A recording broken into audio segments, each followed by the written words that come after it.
सुनील शेट्टी की सबसे बड़ी फिल्म कौन सी है? एक वर्ग कहता है बलवान, एक वर्ग कहता है कृष्णा, कुछ लोग हेरा फेरी का जिक्र करते हैं, फिर जिक्र आता है धड़कन का जिसमें एक भी एक्शन सीक्वेंस नहीं है।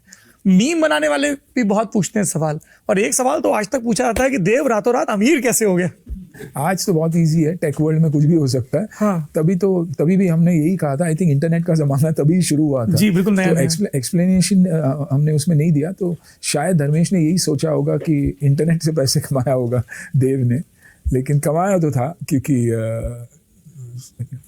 अंजलि को हार चुका था और उसे लग रहा था कि अमीर बन जाऊं तो अंजलि वापस आ जाएगी, लेकिन अंजलि कहीं ना कहीं अक्षय के साथ सेटल हो चुकी थी। उस फिल्म का क्लाइमैक्स भी बदला गया क्या?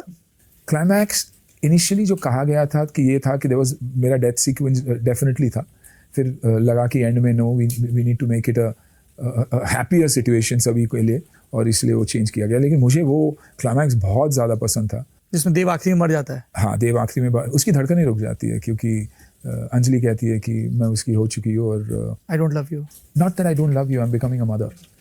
The day I chose Ram as my husband is the day I stopped loving you. You know, that was her character.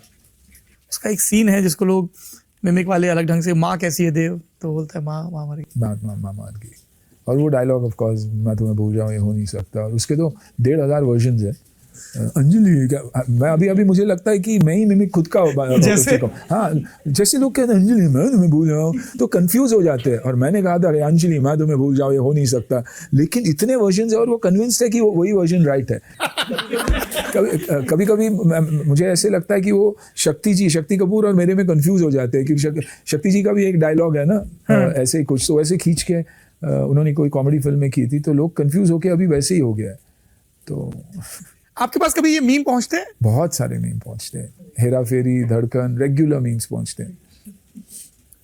अभी बॉर्डर के मीम भी बहुत चलते हैं, खासतौर पे वो जो छुट्टी मांगने जाता है, रोहित बेरी का किरदार, मथुरा प्रसाद। अभी पिछले दिनों ऑपरेशन सिंदूर था तो हमारे दफ्तर की भी सारी छुट्टियां कैंसिल, तो कोई आसपास भी दिखता था उसको मीम सही बात है, बॉर्डर। लेकिन मेरी पर्सनल फेवरेट आप पूछोगे तो मैं हमेशा फैंस से भी यही कहता हूँ कि बॉर्डर, क्योंकि ऐसे किरदार करने के लिए मौका बहुत कम मिलता है, और जब कहीं ना कहीं एज एन एक्टर एक रिस्पॉन्सिबल फिल्म करते हो ना, उसका इम्पैक्ट बहुत ज़्यादा रहता है, बहुत ज़्यादा रहता है। इसलिए सोच समझ के किरदार का सिलेक्ट करना, फिल्में करना, द राइट मैसेजिंग बाहर जाना इज़ वेरी वेरी इंपॉर्टेंट। और आज ये जो नैरेटिव शुरू हुए हैं हमारे, हम देश के बारे में, देश की कल्चर के बारे में बात करते हैं, या सिचुएशंस के बारे में बात करते हैं, जब ऐसे फिल्में बनती है तो मज़ा आता है।